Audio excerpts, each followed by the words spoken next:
I'm sorry. Perfect. Away we go. Thank you all so much for joining us here this evening. We are absolutely delighted to be joined in our live virtual event with not one, but two fierce authors of the American West. I'm your host, Jessica, coming to you from the Country Bookshelf in Bozeman, Montana. And we are grateful to be here in this virtual space with our fellow Books in Common Northwest sponsoring stores, Paulina Springs Books in Sisters, Oregon, and Madison Books in Seattle, Washington. For more information about Books in Common and past events and future events, visit www.booksincommonNW.com. You can also follow us on Eventbrite to stay abreast of all the fun that we have planned for the rest of the year and more for 2021. Before we get to Pam and Amy, we wanted to point out a few things about this virtual space. We are recording this event and it will be viewable on booksincommonNW.com after it concludes. There is or will be sort of throughout the night a link in the chat to purchase your copy of Airmail, coming to you via Airmail. So you can purchase that and more from both Pam and Amy. Just click on the logo of your favorite sponsoring store and it will take you to the wonderful place to fill up your shopping cart full of all the gifts. I know plenty of folks in my family are going to be getting copies of Airmail this year. So if you run into any tech issues along the way, the easiest thing is usually to exit and re-enter the meeting. If for some reason you can't get in, you can always look for us on our Books in Common NW YouTube channel where we're streaming live. And if you're having trouble with the sound, headphones usually will correct the problem. We do also want to remind you that this is a shared creative space that we want to remain safe for everyone that's joined us this evening. So offensive or inappropriate comments will see the user dismissed from this space along with their comments or questions. So without further ado, Pam Houston is the author of the memoir Deep Creek, Finding Hope in the High Country, as well as two novels, Contents May Have Shifted and Sighthound, and two collections of short stories, Cowboys Are My Weakness and Waltzing the Cat, as well as another collection of essays, A Little Bit More About Me. She teaches in the low-res MFA program at the Institute of American Indian Arts and is a professor of English at UC Davis and co-founder and creative director of the literary nonprofit Writing by Writers. She lives at 9,000 feet above sea level near the headwaters of the Rio Grande. Amy Irvin, joining us from the other side of the Continental Divide, is a sixth-generation Utahn and longtime public lands activist. She's the author of Desert Cabal, A New Season in the Wilderness, a response to Ed Adby's Desert Solitaire. Her memoir, Trespass, Living at the Edge of the Promised Land, received the Orion Book Award, the Ellen Malloy Desert Writers Award, and the Colorado Book Award. Irvin teaches at the MFA program of Southern New Hampshire University. She lives and writes in Southwest Colorado, just spitting distance from her Utah homeland. Without further ado, I'm going to let you guys take us away. Thank you, Jessica. Hi, everyone. I have to say, I'm a little extra excited to be at Country Bookshelf. It's one of my favorite stores in the whole West, and our book tour, which I'm sure we'll talk about at some point tonight, really didn't get us to the Pacific Northwest. And I know Country Bookshelf counts in that designation. And so I'm especially excited to see some of my fans from up there because we didn't get there in person this time. So thank you for having us so much, even though I was just there a little while ago for Deep Creek. And thank you very much, Jessica. What a lot of people probably don't know is that Jessica lived right here on my ranch for 3 winters and tended my animals. And so it's always wonderful to see Jessica. So this feels like a happy occasion. Airmail, Letters of Politics, Pandemics, and Place, was born when Amy Irvine got a call from Sumanth Prabhakar, who is the editor at Orion magazine, which is a wonderful magazine of nature and culture. If you don't know it, we both have written for Orion many times in our lives. And right as soon as the pandemic began, Sumanth called Amy and said, would you be up for starting off this series we're doing called Together Apart, where two writers write to each other during the pandemic and talk about what it's like to be in shelter in place. This happened in March, this phone call. And Amy said she would, and Sumant asked who she would like to correspond with. And Amy and I had never met. I had read and written a quote of support for her wonderful book, Desert Cabal, and she had read Cowboys Are My Weakness once upon a time. But and even though we have many friends in common, and as it turns out, many places in common, even ones that don't have to do with the American West, we had never met face to face. And, but that morning on Facebook, Amy had posted a kind of beautiful paragraph about being in lockdown with her husband and daughter. And it really touched me. And I, as you do on Facebook, I sort of immediately reposted it because I thought, wow. And I posted it and I said, this is the truest thing I've read since the shelter in place began. And then I thought, wow, that was a really personal post. And maybe I shouldn't have reposted it to all my, my Facebook people. And so I sent her a message and I said, hi, it's Pam. I just reposted this message because I was so moved by it, but it might be too personal. And if you want, I can take it down. And Amy said, oh, Pam, it's all personal now, isn't it? And that made me want to know Amy even more than reading Desert Cabal, which also made me want to know Amy. And because we had that little 5-minute exchange on Facebook, Amy said to Orion, I want to correspond with Pam Houston. And so they got in touch with me and we started writing letters. And it was very early in shelter in place. And, it was a little romantic back then. We were going to bake bread and raise chickens and, very much afraid and very much aware that there were many, many people who didn't have the luxury of living on either side of the Continental Divide with millions of acres of hiking trails at our disposal, which is basically for both of us, the thing that keeps us sane. So we wrote about that and we wrote about the people we were afraid for, but we also wrote about what we could learn from this and what we could learn about the earth and taking care of it. It was that time, if you remember, when nothing was moving and the woods were still and there was no one in them. And it was, I imagine the animals having like a party up there, being like, oh my God, maybe they're all dead down there in their houses. So anyway, that was how our early letters went, more or less. And we turned in our 3,000 words to Orion. And by that time, we already knew that the letters were keeping us sane and grounded and engaged with what was happening.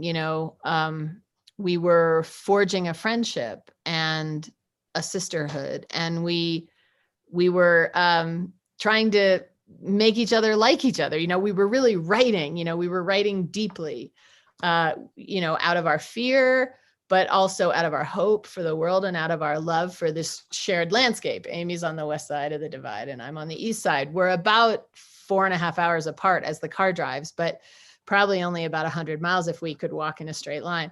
And so, so we kept writing, even though we had turned the letters in to Orion. We kept writing without any real purpose except to keep doing what we were doing, which was helping each other through and talking each other into action and talking about how it was our job now to try to save these lands that meant so much to us.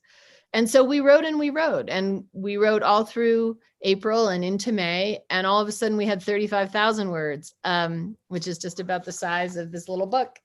And so we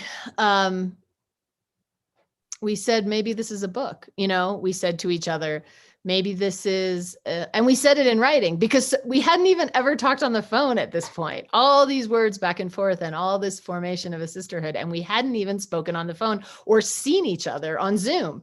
So we wrote to each other in an email, maybe this is a book and what can we do? And maybe if this book came out, it could make some small difference before the election in terms of electing people who care about clean air and water. We were all just trying to breathe and Trump was dismantling the Clean Air Act, before our eyes as we were writing. And So we thought maybe we could make a difference, but it was already mid-May, and the election, of course, was in November. And I just knew that, there was no way anyone in New York could turn it around that fast, or would even would be interested in letters between two women in the American West.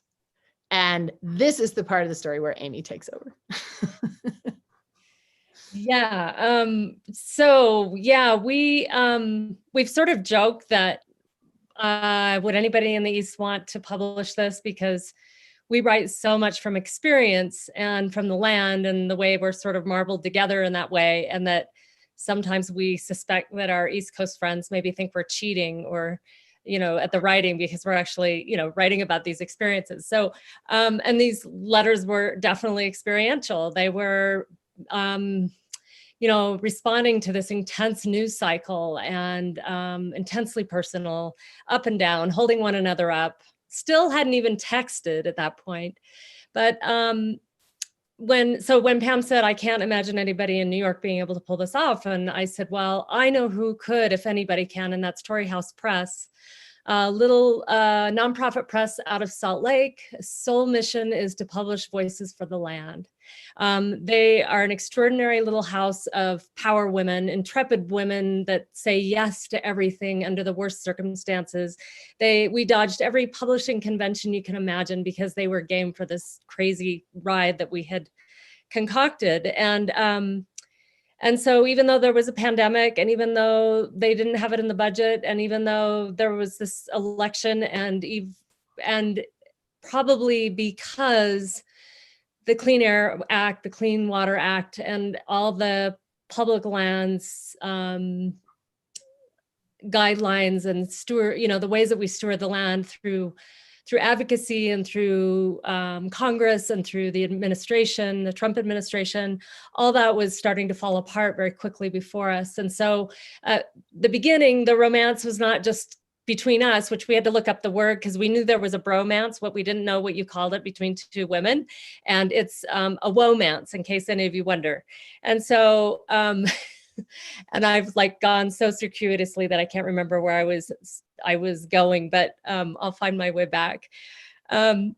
These women said, we'll do this, and we'll find the money, and we'll figure it out. And so we edited around the clock with Torrey House Press at our back. And at this point, we're literally 10 days of editing happened in about 2 months. And that was another wild ride itself. What's that? 2 months of editing happened in 10 days. 10 days. Yeah. Sorry. You said it back. It's crazy. Yeah, I'm a little backwards tonight. Anyway, yeah. And we're both exhausted because we did put everything into this, and then things heated up, everything we cared about in terms of public lands and people dying. And, we have Native communities close to us that are really suffering. There were so many things to worry about. The West, is, especially down in our corner of it, is extremely dry. And as you know, the fires were terrifying this year. So there was a lot going on. And we decided this little book needed to go out in the world and sort of help rally people in the way that it rallied us. And we did it. It came out in September, and we were on the road doing outside events. And as the numbers started to climb with the second wave and things getting more and more scary, and driving literally around these big fires in northern Colorado, and like literally we'd stop somewhere and give a reading to people who were masked and bundled, and their eyes were bloodshot, and the ashes raining down on the pages that we're reading and signing. And then we'd leave town and they closed the road, and the place we'd stayed would get evacuated. It's like we're ready for a whole other book, because just the Armageddon book tour was a journey in and of itself after the letters. So Pam and I, strangely, after all these decades of being in the same place and doing the same work and having the same friends, finally went through like what should have been decades of time together smashed into 1 year. But if there was a year for it, it should have been this year. Yeah, all of that's correct. All of that's correct. We did finally meet, by the way, after doing the 10 days of the 2 months of editing in 10 days, which literally meant like writing to each other at 2 a.m. going, okay, it's back to you.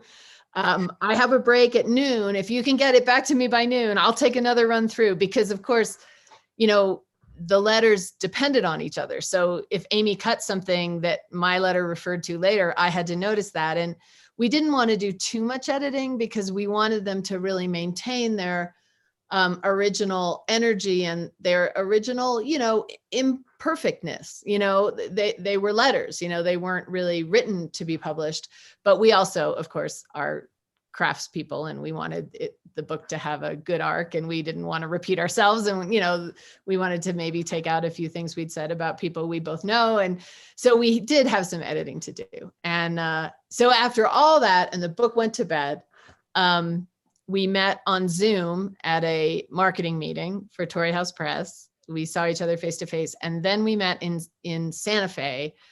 Amy was there with her daughter, who was getting an epilepsy service dog, was having a sleepover at a hotel when they were first being paired. And I was there basically to drive around and look at progressives out the window and wave to them, really.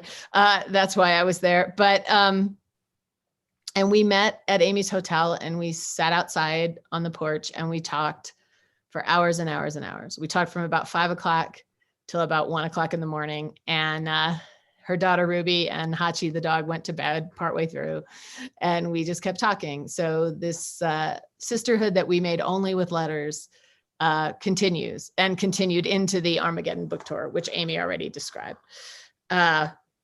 Anyway, it's been quite a journey. Yeah. And here we are on the other side of the election. This is our first event on the other side of the election, actually. Yeah. And we were both doing everything we could around the clock right up to it. So there's some little tiny bit of good feeling and self-satisfaction in that. So anyway, we're just going to read 2 letters. They're from the middle of the book. I will start, and Amy will read the letter that immediately follows. This is April 12th, 2020. Hi, Amy. I watched a woman's husband die last night in real time on Twitter. It was no one I knew. She tweeted, "They took him to the hospital. They had the breathing thing attached and doing chest compressions. I can't go with him." Then she tweeted, "He's too young for this. I'm supposed to go first." Though in her picture, she looked quite young. Then she tweeted, "I can do nothing here. I can't do anything. They'll call me. What can I do? I can't go to the hospital." And then, "I just don't know what to do." And then, "He's died. They couldn't bring him back." And then Leah M., a person I only know from Twitter, a person I follow because she is smart about politics, tweeted back, "Lisa, we don't know each other, but I have 20 years experience as a therapist. If you want to talk, I just followed you so you can DM me. I'll be up until at least midnight. No charge, of course, just 2 humans connecting." And then, "Can you drink something with sugar in it, some tea or juice, and make sure you are warm enough? Put on a hoodie or put a fluffy blanket around your shoulders. And then, and please remember to take deep belly breaths. Inhale fully through your nose, letting your belly expand, and exhaling through gently pursed lips. If your hands or other extremities start to tingle or feel numb, sit or lie down, okay? This is what tenderness looks like in the world we have made, reminding one another to breathe." Mike and I went back to that new trail this evening. This is the only time it will be viable because it is snow covered all winter and the cows own it from mid-May till September, but right now it's heaven. There are at least 20 nesting pairs of bluebirds along 100 yards of creek. It's wind protected and alive with robins and mallards and geese and some little bird that looks like a towhee, but I think is too small to be one. I listened hard for the rattle of a belted kingfisher. All my life, she's been my everything's going to be okay after all sighting, uncanny in her ability to show up just when I fear all hope is lost. But there was not sight nor sound of her today along that creek full of birds, which either means all hope is not lost yet or else everything's not going to be okay. On the way home in the car, we passed the herd of Rocky Mountain bighorn who live upriver, tons of lambs this season. They're having trouble keeping those babies alive beyond a year, and there's a lot of discussion about the barely domesticated sheep the Basque shepherds run through here along the central stock driveway every summer, infecting them. But the herd couldn't look healthier right now. Around the Big Bend in the Rio Grande, we saw about 100 elk and watched from at least a mile away as they leapt the fence one by one on their way back up the mountain. When they all got over, we proceeded, but as we passed the place where they had crossed, we saw that a yearling cow had gotten 2 legs twisted in the fence. We both got out and tried to pull the fence, but her legs were locked down tight, 3 strands wrapped around 2 legs and each other, the worst twist there is. So we raced to the house, about 10 minutes downriver to the bridge, and then back up the other side, threw the dogs inside, grabbed the wire cutters, and raced back. The whole way back, going way too fast on the gravel road, I was thinking, she can't die. She can't cut her legs all the way through. We cannot be having COVID and Trump selling off the North Fork and drilling the fucking Arctic and the cyanide bombs and the wolf puppies and states needing to send local police to make sure the federal government does not seize the PPE they bought from China for their frontline workers and a dead yearling elk. And who knows if it was our fault for pulling over to watch them cross. We were far away, but still, maybe this yearling cow smelled the dogs in the car and it was enough to make her lose her concentration. What I'm trying to say is that the elk became everything. It was all 21,000 COVID victims. It was the Twitter lady's dead husband. It was the post office and the 2020 election. But most of all, it was a yearling elk who ought not to have to jump over barbed wire fences as tall as she is just to get a fucking drink of water. One more scourge we have brought down upon the American West. And then we were back. And I was bracing myself for her having, in our absence, cut her tendons all the way through or deep enough that she wouldn't be able to walk when we cut her down. We looked, and she just wasn't there. We drove up and down twice and saw no cut fence. We got out and walked, and I found the place she'd been, the scuff marks her body had made when she was hanging, and the fence was torqued a little bit, but not cut anywhere. We had not been gone 20 minutes. There are hardly any cars on the road right now, and I could see across the river to the spot where she was nearly the whole time we were driving. But we had passed one car right after we left her, and there would have been 3 or 4 minutes when the guy in that car could have set her free before we could see across the river again. Maybe he was a cowboy so fluent in barbed wire fences, he knew some magic trick to get those legs out. But with Mike and I both trying, we couldn't budge it. Or maybe the elk somehow kicked out on her own, which seems even more impossible given how tight those legs were wrapped. My first thought when we couldn't find her was that she had been a ghost of the elk who had lost her life in my barbed wire 4 or 5 years ago at the ranch, or some other spirit thing, an omen, a sign, a girl elk come to tell me Trump is about to start jailing women who speak out against him, maybe as early as next week, and it's time to make for Canada and take a walk through that borderland forest.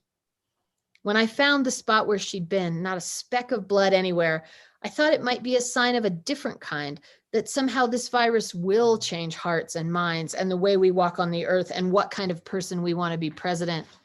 Maybe the female kind. Maybe against all odds, the wild earth will escape. Maybe that teenage girl elk came along this afternoon to remind me about stamina, self-care, sleep, OSHA, ginger, and garlic, and my diffuser, which I would have been embarrassed to even mention in the time before this time, speaking of privilege, pumping out vapors of eucalyptus and hyssop and ravensara. Maybe the elk was here to say, I know you think you're doomed, but if you kick just right, you can be free again. What does it mean to kick just right? To upend a plate full of turkey and stuffing into a misogynist lap? To point blank ask the men in our lives if it's okay with them how Trump speaks to women reporters, how Trump speaks about all women? If they are cool with the fact that America can't find 9 individuals to sit on the Supreme Court who haven't raped anybody? Or does to kick just right mean to monkey wrench, to fill the streets? Or is it time for real to start a revolution? And if we did start one, how to keep dudes like your Thanksgiving friends from railroading it and making it all about them?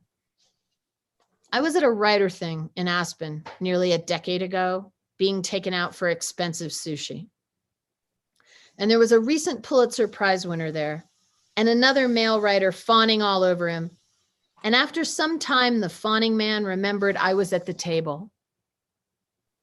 And he said to the recent Pulitzer Prize winner, "Have you read Pam's new book?" Which at the time was Contents May Have Shifted. And the recent Pulitzer Prize winner, who, by the way, no one had ever heard of until he came out of nowhere to win the Pulitzer Prize, smiled broadly and said, "Oh no, I don't actually read books by women." And the terrible, terrible thing I must confess to you now is that I didn't say one single thing. I just went back to eating my expensive sushi. And that makes me hope our girl out kicked her way out of a fence somehow without the help of a burly cowboy. And it makes me think we need a plan, and a good one. Happy Easter, whatever that means. Pam. April 14th, 2020. Hey there, Pam. I know exactly what you mean about that young she-elk being everything. And oh, that younger you, not saying anything to the mean Pulitzer Prize winner. The fantasy I'm having is one where we pack his nasal cavities with wasabi. Then there's a younger me who at 19 flew to New York City with my mom's then boyfriend, a seemingly good guy who had gotten me an interview with Air France for a position as a ski resort liaison of sorts for American skiers visiting the French Alps. The job was to meet the Americans in the Lyon airport and take them via chartered bus to Courchevel, where I, if hired, would get them settled into their hotels and chalets, help book ski lessons, meet them for dinner.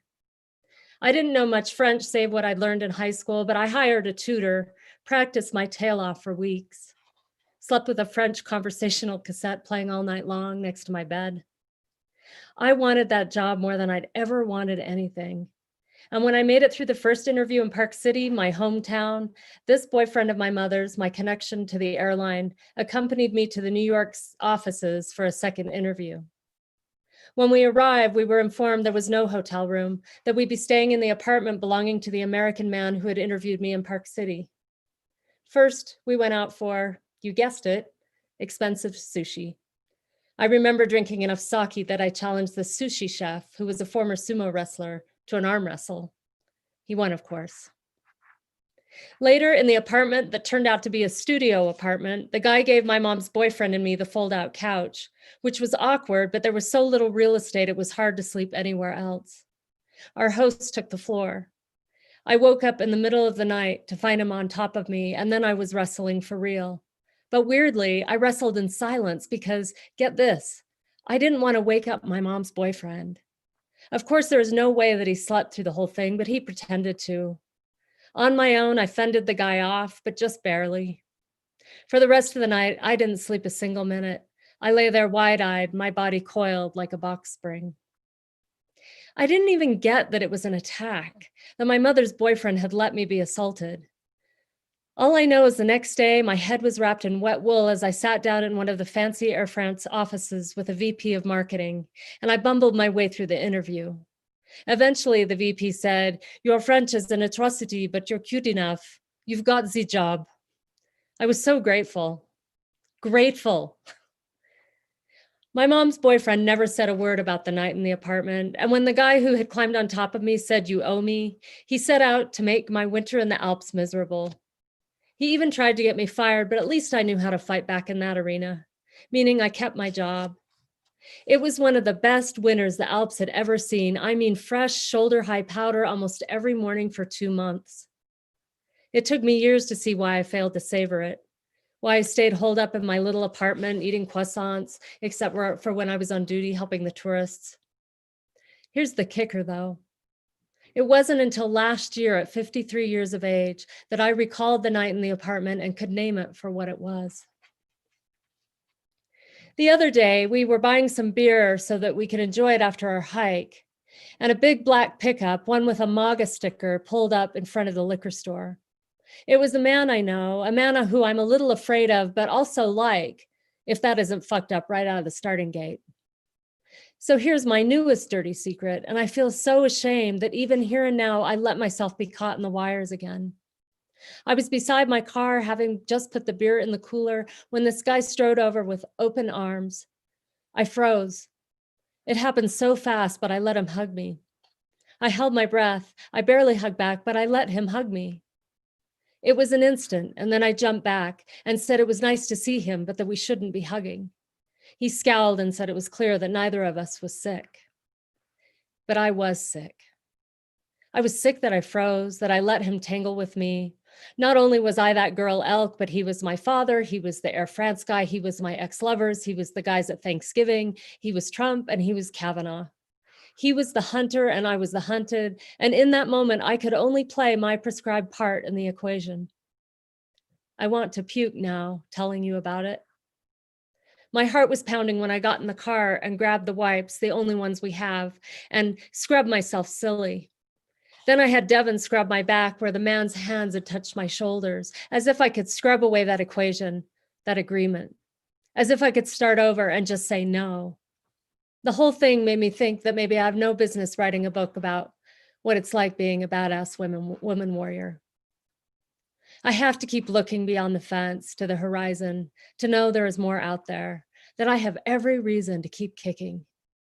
I was ready to give up yesterday, and just then there was good news from the Wisconsin election. The more fair-minded female judge unseated one of the less fair incumbents, and this was despite all but 5 of 180 voting precincts remaining open statewide. But before the election, we have a postal service to save, don't we? Or we'll just have to drive folks to the polls ourselves, even if we do it gloved and masked and the car windows wide open in an early winter storm. Which brings me the hardest thing, or maybe it's all the hardest thing now. I refer to the death on Twitter to which you bore witness. Losing someone to coronavirus is a lot like losing someone to adventure. They go up a mountain or down a river and there's an accident. You might never get to say goodbye. You might never get to see their body. The difference is COVID-19 patients don't die doing what they loved. So we must be careful. Out in the wild, in the kitchen. And at the same time, let us hope that we can continue to live in a world where we can still die doing what we love, whether it's walking in wilderness or chopping vegetables. Let's hope that the only way out is not alone in an ICU where our bodies get tricked into attacking our own lungs. Let's hope we can hold on to that kind of freedom in the high country, in the canyons, that we can watch the elk clear the fence, the horned toads scurry over stone, that we can be more than hunted, that we can fuck up by staying silent, by not saying no, but then have the chance to say no the next time and be heard. Devotedly, from within the battalion, Amy.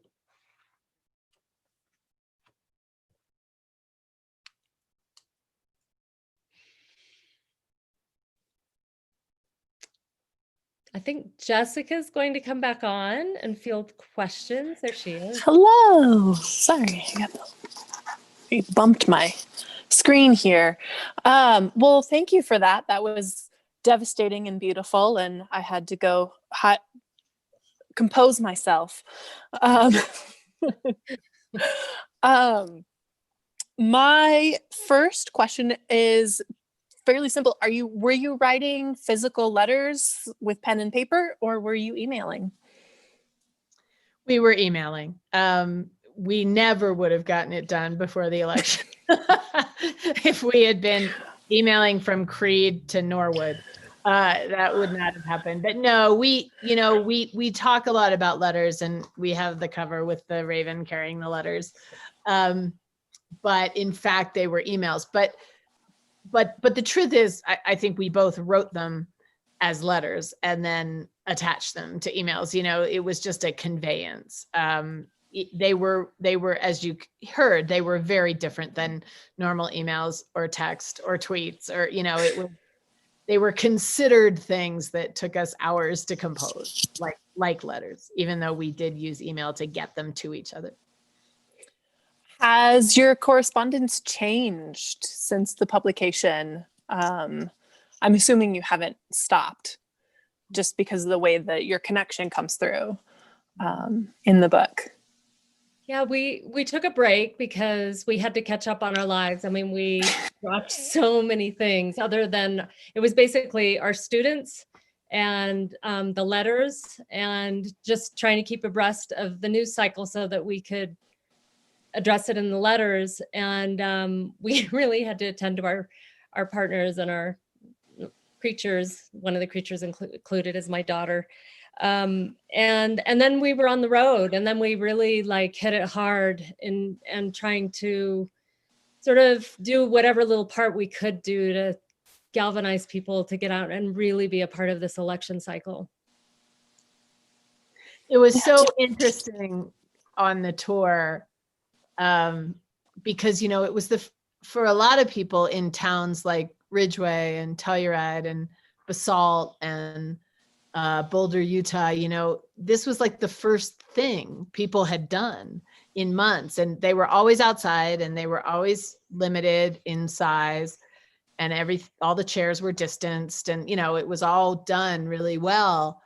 But people were beside themselves wanting to connect and be together, and they would arrive and, you know, they'd be like, cool, wine, you know, or whatever. And then by the end of the evening, they were like, down with the patriarchy, you know? So like it was amazing. I mean, that part of it was amazing. And we've barely caught our breath from it. So we haven't even gotten to think very much about the way so many people wanted just this much of a push to say, I'm going to go be a poll watcher, or I'm going to go get involved, or I'm going to go give money to the NRDC, or whatever it was.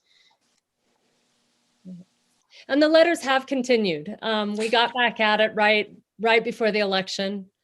And I would say they've changed in that, I mean, there's been an arc the whole way through up to the election. And then, you know, now things are changed. I mean, not only do we have sort of a secondhand or less formal language, I don't know that it was ever that formal, but to some degree, you know, it's changed in that sense, but it's also, wow, we won an election solidly, and so many things, not just the presidency, but I just keep thinking about the ways that, like the lesbian sheriff who was elected, you know, who unseated her boss who had fired her for being a lesbian. And, you know, the squad who 10 years ago never would have made it on the ticket, and 5 years ago never would have made a second term. They would have been, I mean, they would have been just that flash in the pan kind of thing. And they won with another overwhelming landslide. So it feels to me like, as scary and tenuous and divided as things feel, if I stop and look at that arc that you're asking about, and the letters and the consciousness and just what we've seen happen, it feels like, you know, it's going to be difficult, but we have what it takes to stop this horrific monster from devouring everything that this country stands for.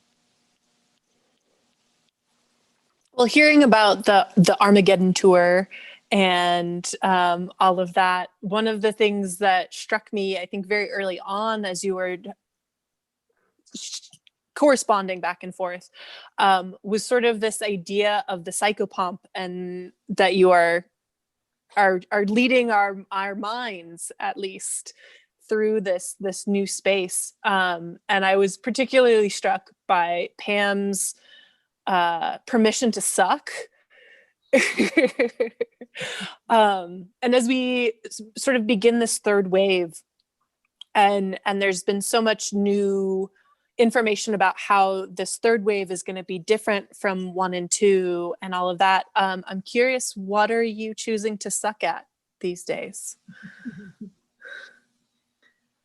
Oh, you know, I am sort of sucking at being a workaholic. I noticed in the chat, someone said, you know, how is Pam that she heard I had COVID, and the truth is I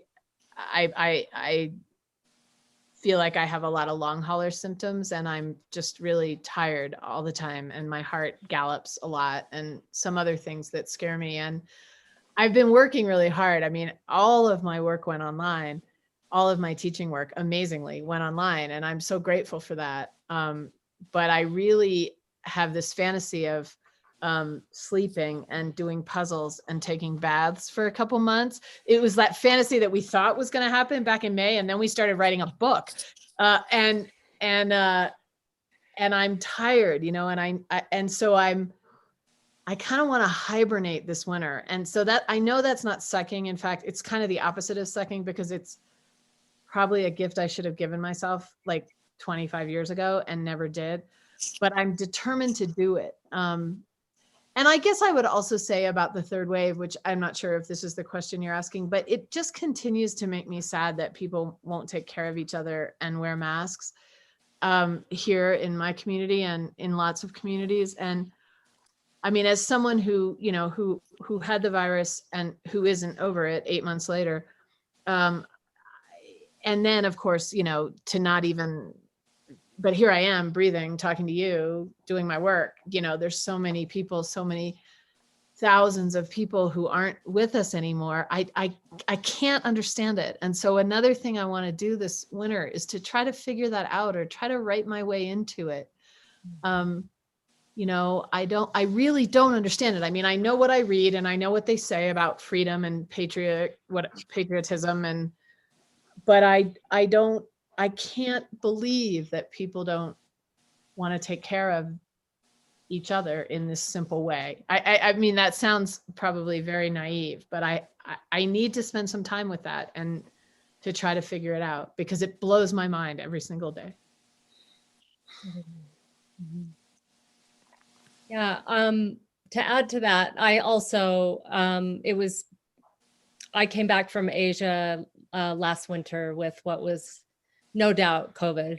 And I also am struggling with what appear to be long hauler symptoms, even the raised markers for autoimmune. There's two particular autoimmune markers that get raised in the long hauler syndrome, and mine are up. So I have to slow down. I have got to. But it felt too important to at least get us to this point, to get through the election, and for so many reasons. But yeah, maybe we can, those will be the next letters, is like how we do this, right? After, because we have been just working feverishly all year and pushing each other and cheering each other on. And boy, what would that look like to take it in the other direction? Yes. Please. Let me just add something there too, that, you know, when the book was in production and word got out, a well-known older writer, a man I admire greatly, wrote and said, you know, nobody reads letters, and you and Pam like each other too much for there to be sort of any dramatic tension in this book. And I wrote back and I was just like, this is exactly why we need to write the book, because you're talking to me this way. And also, don't you think we have enough fucking tension out in the world right now? We don't need any more dramatic tension. Like this was about solidarity, and this was about finding our way through together at a time when we're so isolated and we're so hungry for meaningful conversation and for people to stand with us. Yeah, I mean, one thing about this book, I mean, the thing that keeps coming back to me, like, I really believe that COVID it's such an opportunity to learn on so many levels, so many levels. It's such an opportunity to learn, you know, among other things, what we can do without. You know, I'm a terrible flyer. You know, my carbon footprint isn't awful overall.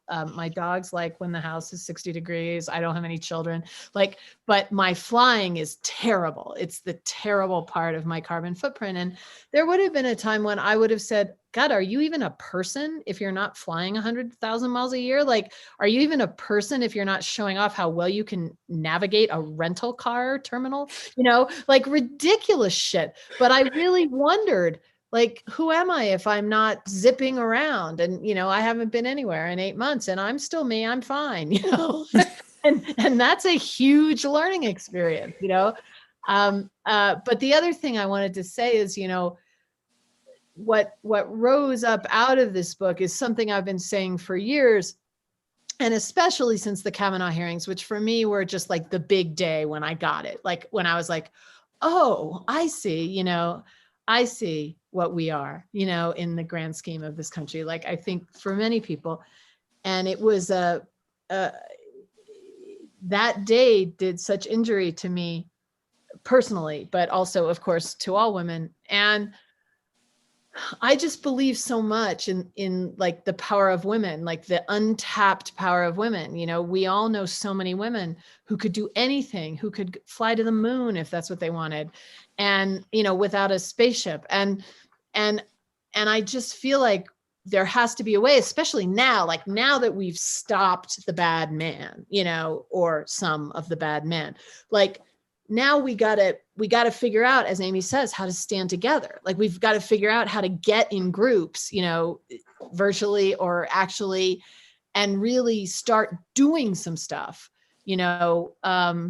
I mean, we've all done stuff. I understand that, but more stuff, and really stepping into this idea that we have to change what's happening, and we can, that we're more powerful than they are.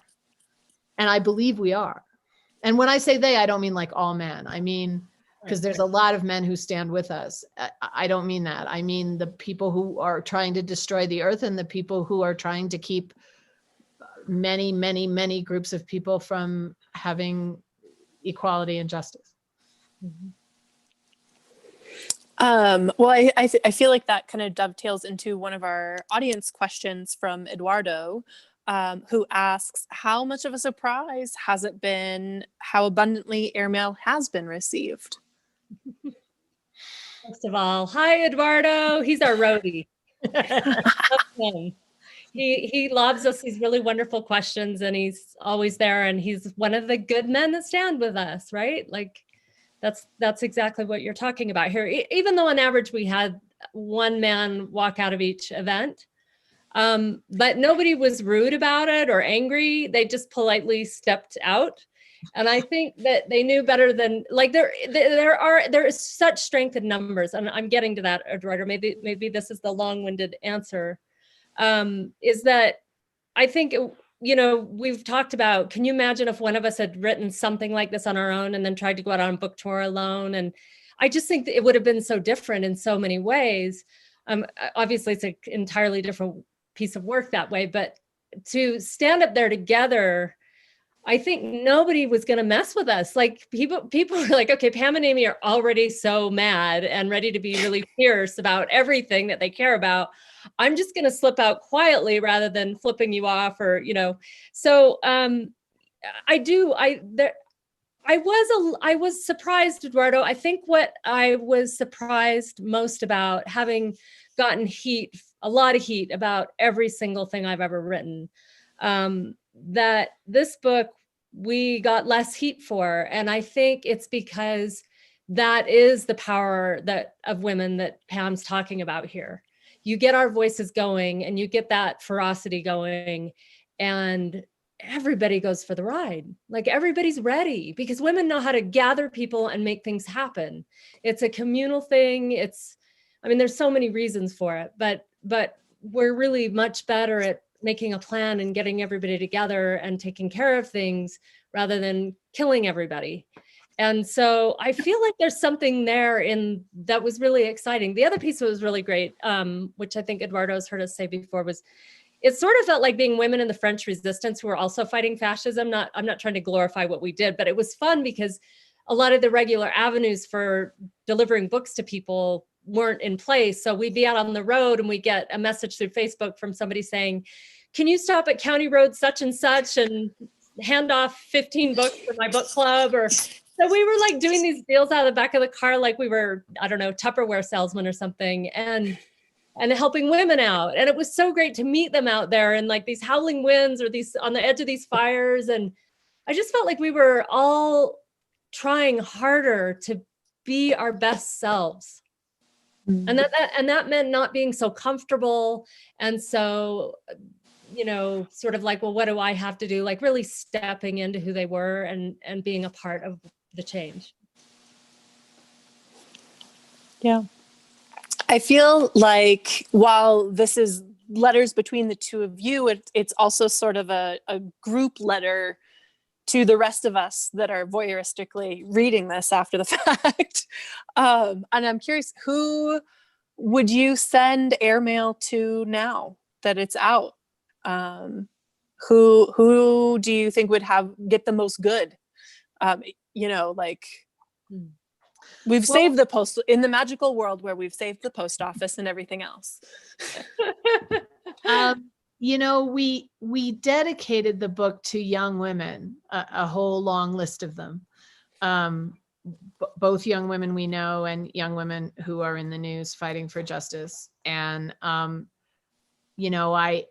I don't know if they are interested in what a couple of, premenopausal women have to say, but, I believe in them. We both do. And, the originating letter in the introduction is directed to the reader, and saying, you're who we've been waiting for. Let's go. Let's ride the Mongolian war horses and, kick some ass. And so I think, that's definitely who the letter is for. I mean, specifically, I have sent some to my good women friends, but I think we wrote it. I mean, we were writing letters to each other, but I think when we put the book together, we put the book together for anyone, male or female, who understands how dire the condition of our planet is and really wants to, and who understands the intersection between that and justice for Native communities, justice for Black Lives Matter, justice for, people who see the big picture of all the trouble we're in and are ready to act like we were. I mean, it was scary to go on a book tour during COVID, it was scary. And each town had its own COVID culture, like some towns were really great about it. And other towns believe that you have to pull your mask off your face to spell your name, and so, it was, I don't mean to say we were like risking our lives the way that nurses and doctors and first responders are risking our lives, but we did feel like we were doing something. We felt and I think for both of us, where we were with that election felt absolutely like the last chance for us to try to stop this train that was hurtling off into oblivion. And so, so really the answer is anyone who would like to dedicate the rest of their lives to fighting for the planet, and for justice, which are the same thing. And I really came, I say this in a letter, but I was raised by a man who was very, very like Trump. And I had these 40 years between the tyranny of my father's house and the tyranny of the Trump presidency. I had 40 years of white privilege, of cisgendered white female privilege that I just thought was a party, like I had a party for 40 years. I mean, I worked hard. I got to go to a lot of beautiful places. I burned up a lot of airplane fuel. And now, like, I'm ready to just give the rest of it to the planet, and to fighting for my Native students at IAIA, or fighting for the people who don't get heard and seen, really. I mean, I can't imagine any other use of the rest of my time that would feel even close to as worthwhile. So the book is for whoever wants to join us.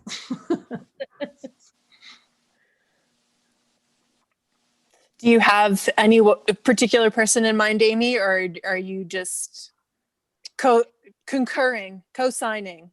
I think since the very beginning of this project, we were both painfully aware of our privilege and the fact that we were, we had these stay-at-home orders, which for us meant, being surrounded by millions of acres of some of the most beautiful landscapes in the world, and being able to go out in them when other people were shut in with abusers, or shut in without heat or food, or weren't shut in because they had no shelter. And our Native communities here were really, really hard hit, the Navajo community in particular. And that was, knowing that all that was happening was, made it was like, oh, here come the angry white feminists that have, are bitching about all these things and really, they've got it so good.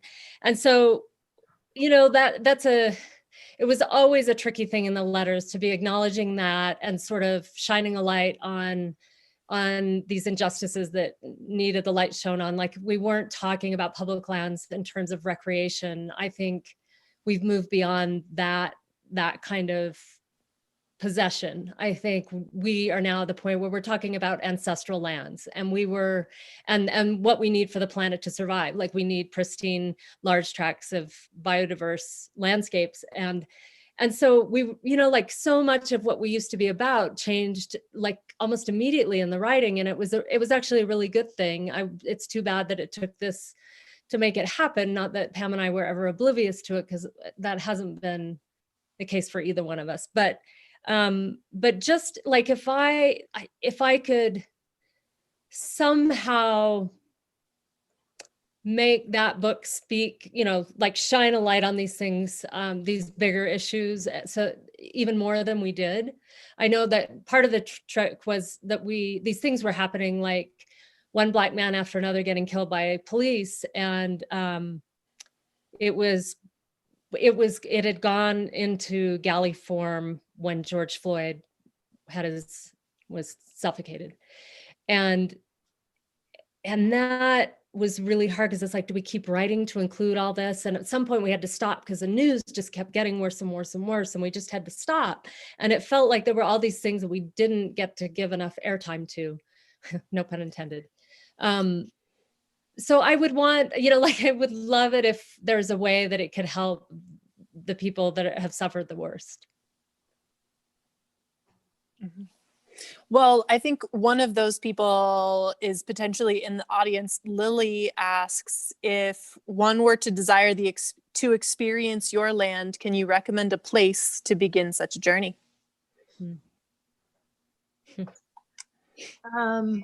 Well, the San Juan Mountains are so beautiful, if a little dry at the moment.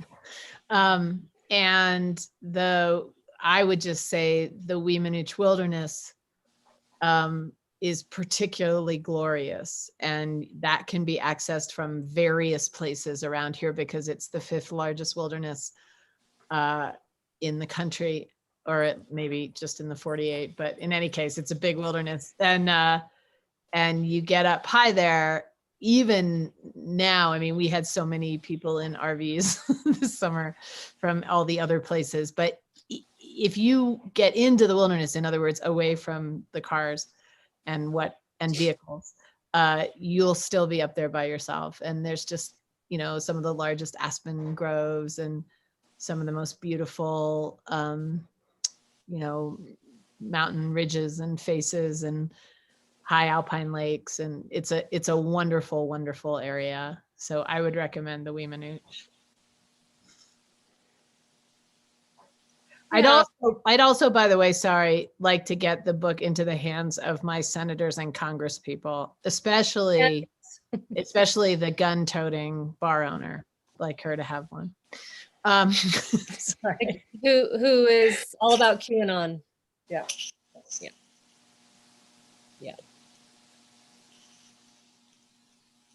In terms of where I live, I'm sort of out in the middle of places, other more popular places. I would say anywhere in the San Juans.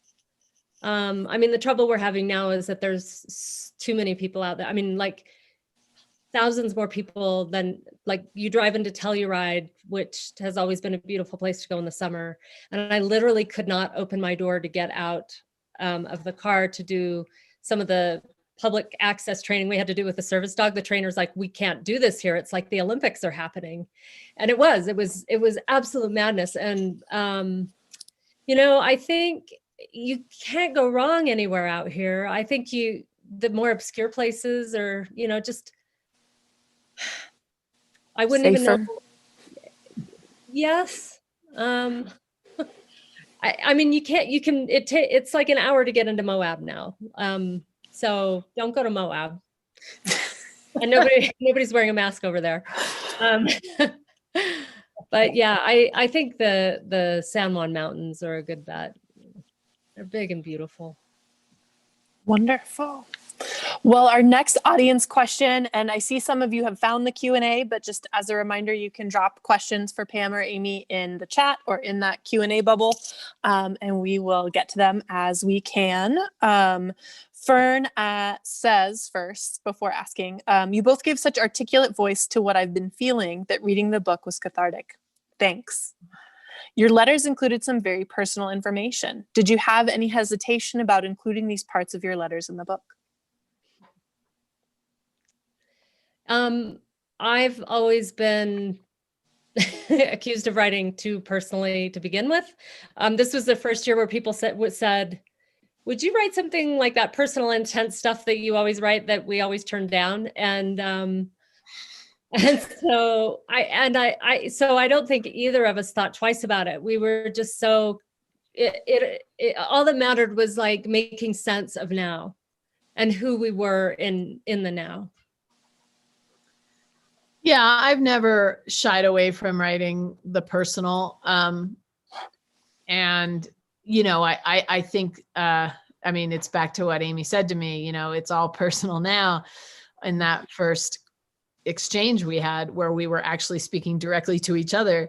And I think that's true. You know, I think the time for us to be polite is so long over. And I think the time for us to protect the feelings of people who don't want to tell our truest and most painful and most hopeful stories is long over.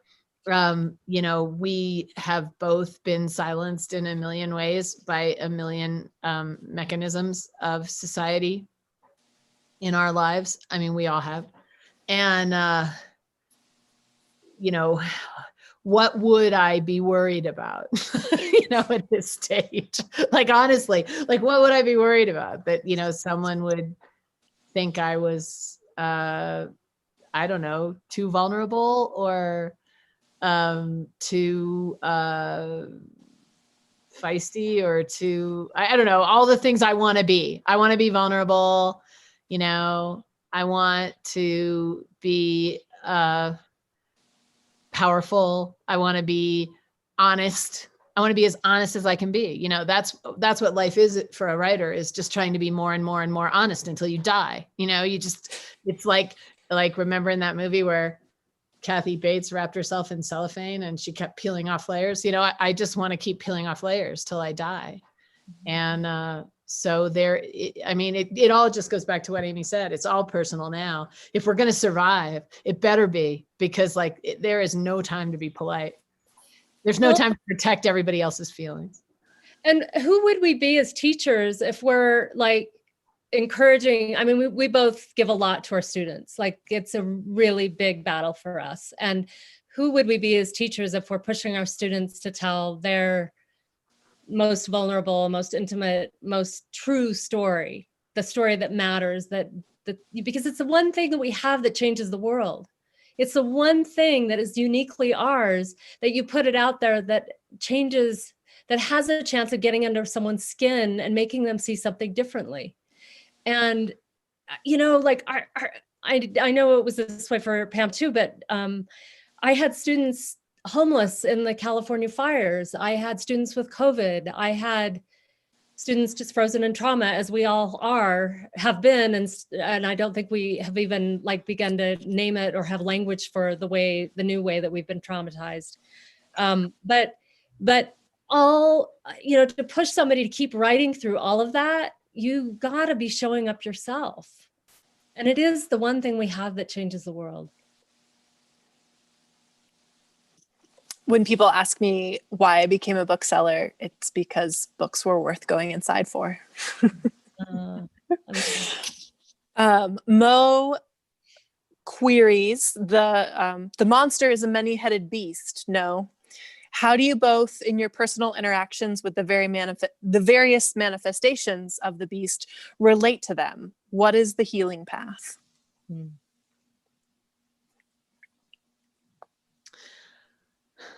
I guess I'll just sort of pick up something Amy said, which is that we haven't yet even realized how we were traumatized, by this abusive relationship we were in for more than 4 years now. I mean, in a way I do realize it, and in a way I haven't even begun to take account of it. And of course it goes on, I mean, both Amy and I get death threats all the time on social media. That's quite honestly where I interact with it the most. And I I tend not to on social media. I tend not to give that voice, but I'm really, I will just say this, and maybe because I got a question like this the other night at my own event, and maybe Amy has something to say, but I'll just say, like, I'm not ready to make nice. Like I'm not, when people started talking about reaching across, like days after the election, I was like, whoa, wait, and I recognize that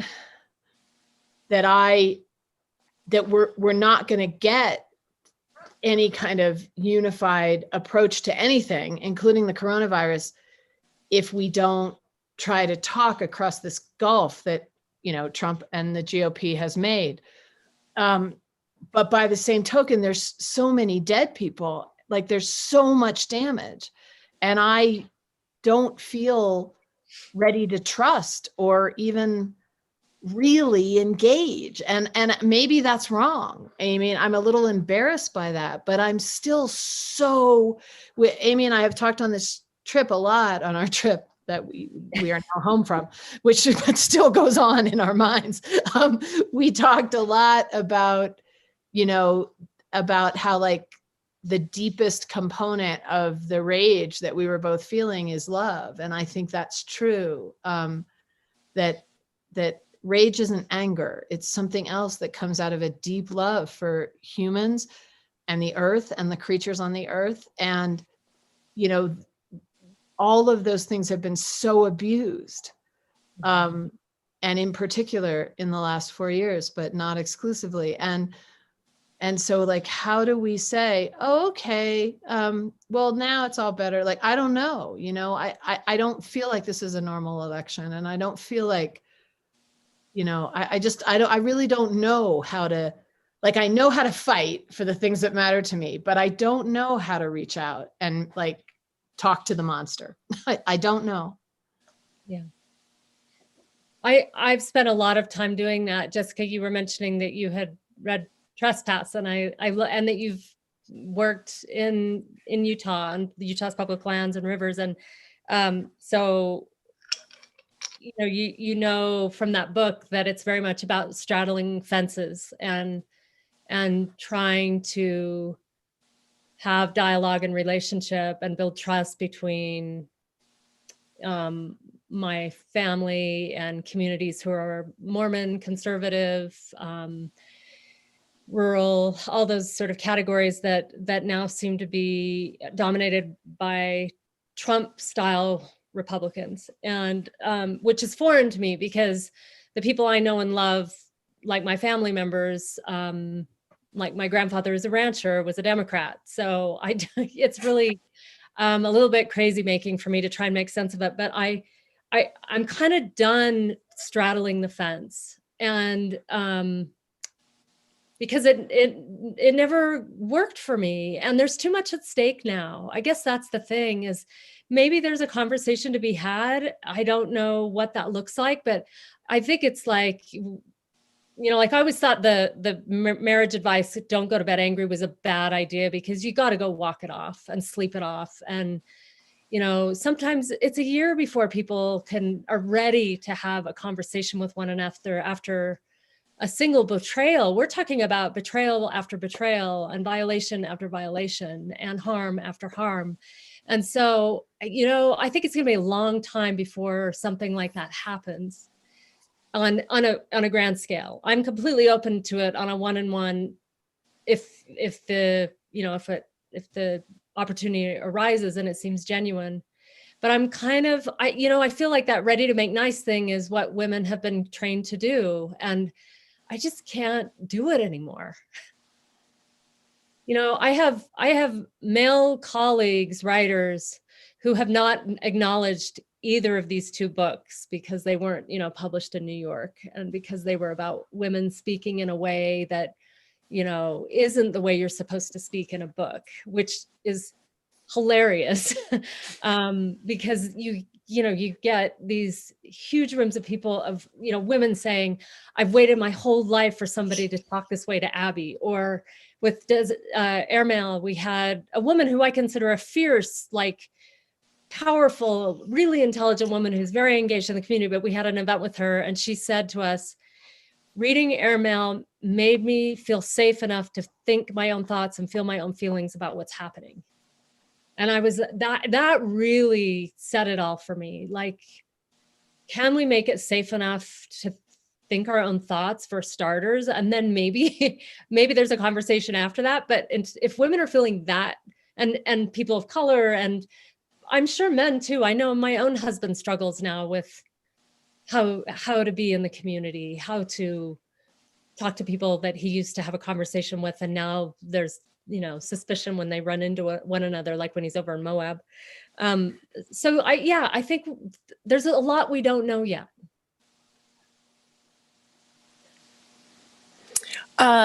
Constance has a question. There's a bit of a story beforehand. Pam and Amy, I just got out of the hospital after breaking 2 bones in my ankle on Friday the 13th, and I was looking through events that might be interesting when I saw this tonight. Thank you for bringing such energy to a time I could be just feeling sorry for myself.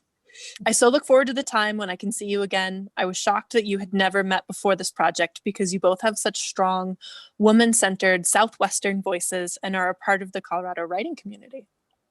I look forward to getting this book from family in the Salt Lake Valley. I think that's what I think it's supposed to be Salt Lake City. And friends in Grand Junction. I'm hearing about growing COVID numbers and fear about hospital capacities. But what are you seeing happen to the sense of community in your home areas? How is that community looking now? Third wave, or as we navigate senses of trust, or San Luis Valley. Thank you, Eduardo. Luis Valley. Oh, that makes sense. Yeah,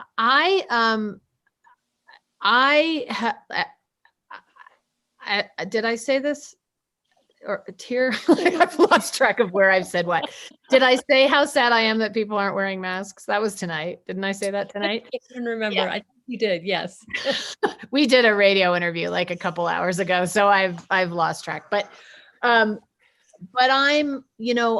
I feel very sad about what's happened in here and the anger people have at each other around masks. I got called a name 3 times in a row when I wore a mask during the first wave. And then I just decided I wasn't going to town anymore, and I think that's awful. I think it has changed my relationship with this place I live, and there will be a lot of healing to be done if I stay here. That's the truth. On the positive side, I would like to say that I have gone to Santa Fe several times, not at the moment because they're locked down again, but I've gone to Santa Fe several times since the pandemic began, and it's been night and day down there. Everyone is masked. Everyone is giving each other space. Everyone is kind to each other, and, tell little sweet jokes as they're stepping off the curb to make room if you're carrying a package. It is so unbelievably community centered there. And there may be someone from Santa Fe listening who says, well, I went to my dentist and the receptionist didn't wear a mask. And that may be true, but going from this world to that world was like night and day. And so for all the sadness I feel about this community, I feel such love for Santa Fe, and watching how people interact there has been so hopeful and positive. And so I feel like I've had kind of 2 different experiences, and both have been powerful in their way. Yeah. And in my community, there There's definitely strong feelings on both sides, and the talk on Facebook can be pretty intense. We seem to be moving ahead cautiously. I feel like people, old timers still wave when I'm out walking or I'm in my Subaru, and I look not quite like they do, and and they're still waving. I don't feel, most of the time you go into the grocery store and most people are masked. And I feel really hopeful about that. But again, I just feel like we're so traumatized. And what I do know about the other side is that they feel traumatized too. And I don't mean to like make excuses or whatever, but I'm guessing that they're also feeling like we can't have a conversation right now either. But at least people are waving and holding doors open at the post office and that kind of thing. And we'll see. Boy, I mean, every time I think I know what's going to happen, either the most extreme version of it happens or something completely different happens that I never would have imagined. So I'm sort of, the jury's out for me right now. Leslie chimes in, so loving your voices, Pam and Amy. Your thoughts about how the urban-rural divide impacts and informs the experience and perspective of women these days?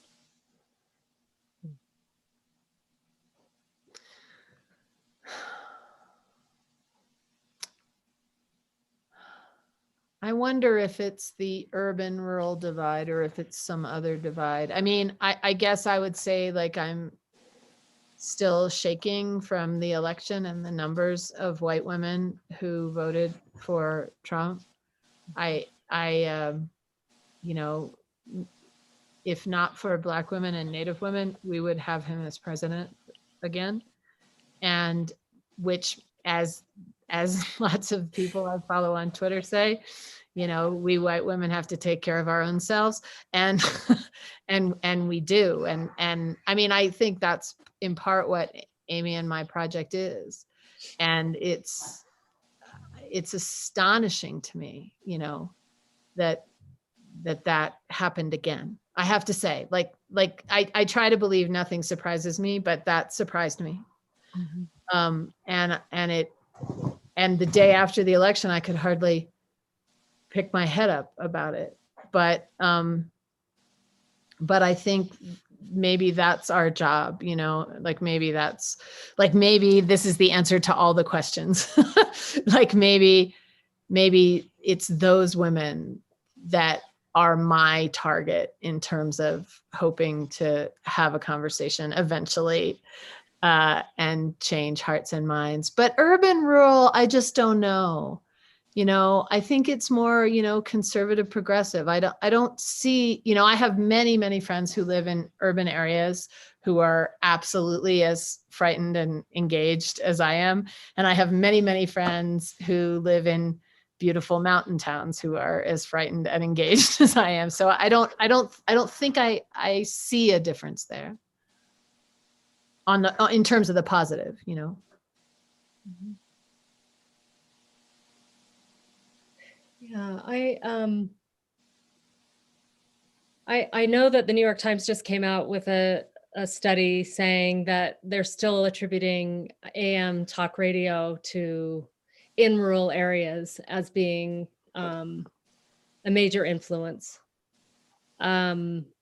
I think for me, maybe more than the urban rural is the Republicans' attack on education and just undermining it and undermining it and undermining it so that people can't tell fact from fiction.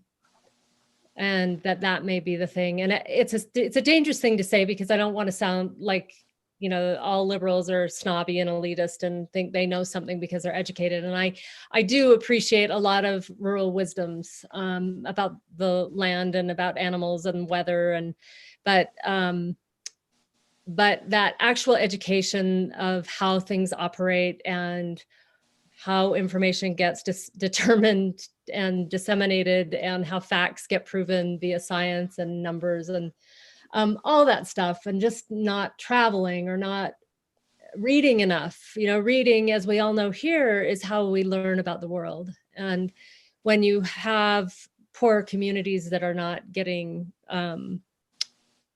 exposed to that kind of thinking and that kind of reading in different places, again, but then you come back to the women who voted, not the Black and brown women who voted for Biden instead of Trump, and it sort of falls apart there because a lot of they're from poor communities. But there's something there about the way education's been undermined that I don't think we completely understand yet.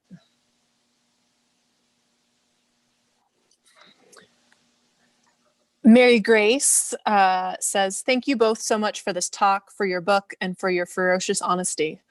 This week, 11 people I know have gotten corona. I had it this summer.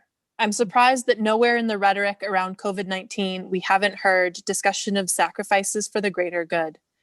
People are experiencing COVID fatigue. Do either of you think it's possible post-election for Americans to embrace the idea of small sacrifices, masks, distancing, for the greater good?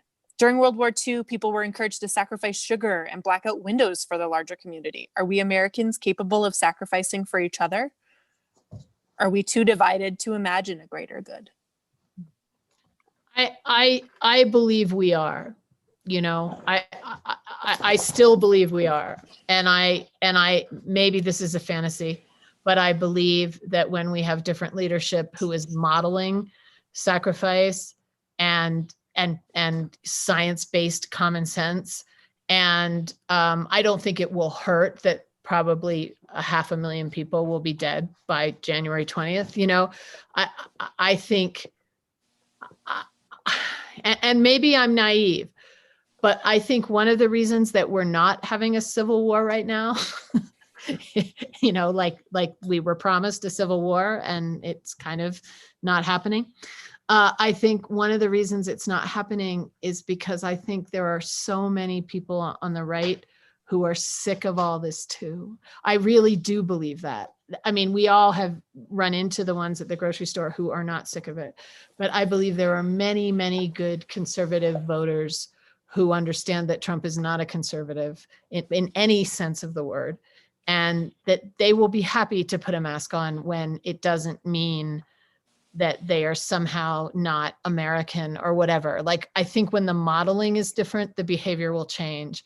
And I don't know what percentage of that is true about, but I think everyone is sick of a mean, empty man yelling at everyone. I can't believe that they're not.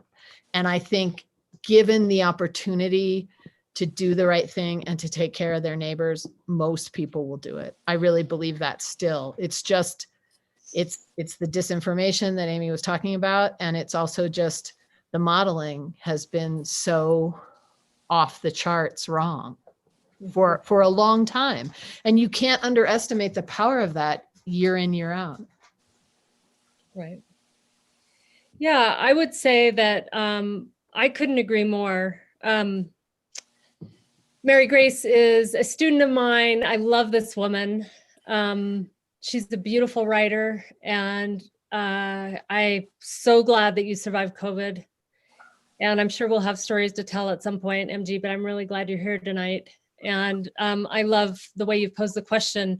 I'm thinking about Ibram Kendi's How to Be an Anti-Racist. And, he makes such a solid case for you change policy and people will follow. That was how things happened with the civil rights movement, and that it's always been a struggle, but people come around. And I know we talk about how this is the America that's always been there. We've always been this racist. We've always been this misogynistic.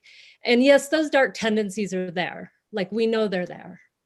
But we also know there's a lot of there's so much good in people. And we've made so much progress we've just through impossible situations. I'm thinking today about Ruby Bridges going to school with the Secret Service. I don't know if you've seen the video that's going around about, she finally came out and spoke about her recollection of all the people out there saying, we hate you, we want to poison you.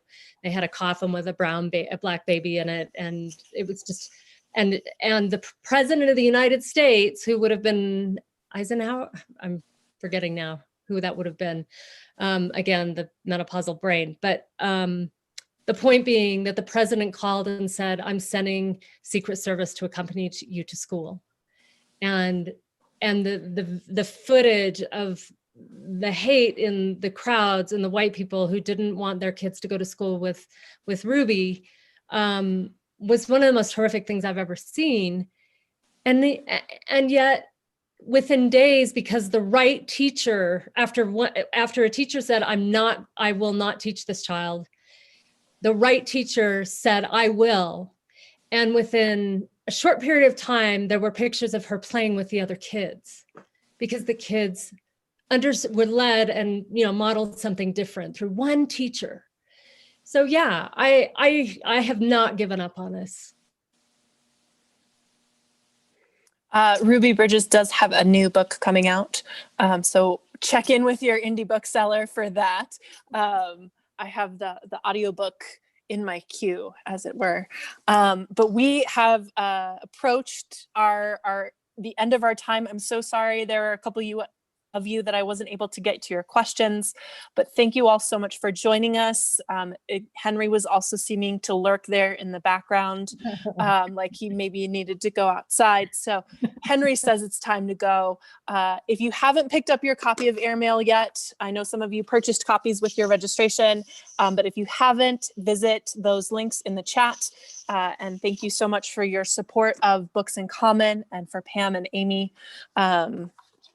I am on a kick this week here at Country Bookshelf of books that save the world, and we've been going with Airmail. Next week we're having book club about braiding sweetgrass. So I think it's time. Let's all join your battalion.